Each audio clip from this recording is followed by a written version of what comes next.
వదిలేసేసారు, ప్రశాంతంగా నిద్రపెట్టారు. కొంతమంది జీవితాలు గమనించండి. యాకోబు ఆ రాత్రి ఇంట్లోంచి బయటకు వచ్చాడండి. బయటకు వచ్చిన తర్వాత నిద్రపోయేటప్పుడు ఏం చేశాడంటే ఒక రాయిని తీసుకుని తలగడిగా పెట్టుకుని నిద్రపోయాడు. ఎంత సుఖమరిగాడంటే తిండి లేకపోతే నిద్ర లేని పరిస్థితి.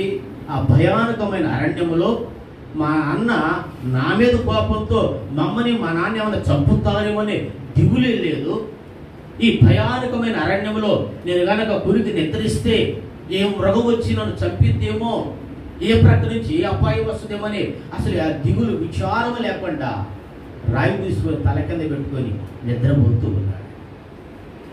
ఈరోజున మన ఆత్మీయ జీవితాలలో కుటుంబ పరిస్థితులను చూసి, జరుగుతున్న పరిస్థితులను చూసి మన ఆత్మీయ స్థితిని జ్ఞాపకం చేసుకొని ఎట్లా నిద్రపోగలుగుతాము, నెలకోగలిగి ఎప్పుడైతే మనం ప్రార్థన చేసుకోగలుగుతామో, ఎప్పుడైతే కనిపెట్టి ప్రభుని వేడుకుంటూ ఉంటామో అప్పుడు దేవుడు తన కార్యాలని మనకు బయలుపరుస్తాడంటే. చదవండి ఆ మాట. అపోస్తలుల కార్యములు 5వ అధ్యాయం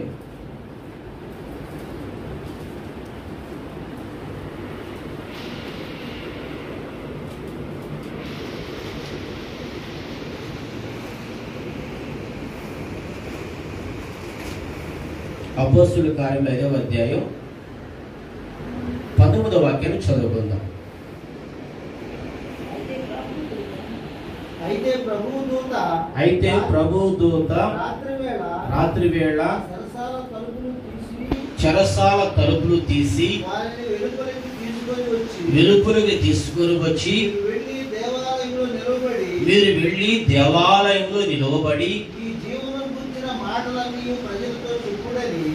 ఏ మాట్లాడి ఈ జీవమును గుర్చిన మాటలన్నీ ప్రజలతో చెప్పుడని వారితో నేను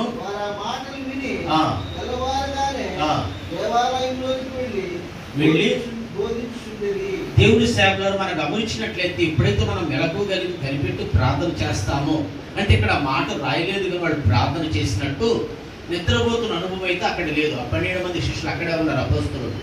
అంటే ఐక్యతగా ఉన్నారు కాబట్టి, సహవాసులో ఉన్నారు కాబట్టి ఒకరొకరు పురుగులుపుకొని కలిసి ప్రార్థన చేస్తారు. ఒంటరిగా ఉన్నారంటే ఆటోమేటిక్ కొన్ని పరిస్థితుల్లో నిద్రపోతూ వస్తుంది. అదే ఐక్యతలో సహవాసులు ఉన్నారంటే నిద్రపోతుంటే తట్టి లేపి కాసేపు ప్రార్థన చేత వెలుగుగా ఉండండి అని చెప్పేసి మిగతా వాళ్ళని ఏం చేస్తారు, మండిస్తారు. కొన్ని కట్టెలు ఉంటాయి, ఒక కట్టేస్తే మిగతా మనుచున్న కట్టెలన్నీ ఆరిపోతాయి. ఒక గట్ట ఉంటుంది, మిగతా కట్టెలన్నింటినీ మండించింది. కొన్ని రకాల అగ్గిపుల్లలు ఉంది కదండి, అది ఒక రకమైన చెట్టు. అది ఏ చెట్టుతో పడితే ఆ చెట్టుని అగ్గిపుల్లలో చెయ్యరు. ఇప్పుడు వాళ్ళకి అనుభవం ఉండదు, ఎందుకంటే గ్యాస్ లైటర్స్ ఎలక్ట్రానిక్ వస్తువులు వచ్చినాయి కాబట్టి. ఎంత ఎలక్ట్రానిక్స్ వస్తువులు వచ్చినా కొన్ని సంవత్సరం ఏమైంది పరిస్థితి, కొవ్వొత్తుల కోసం అగ్గిపెట్టెల కోసం వెళ్ళవలసిన పరిస్థితి వరద వచ్చేదానికి.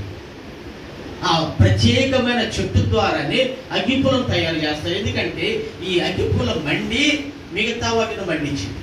కొన్ని పొలతో చేశారనుకోండి, మనుచున్న పొలాలను కూడా ఆర్పేసింది.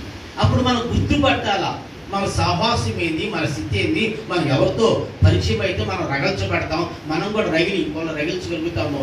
దానిలోకి వెళితే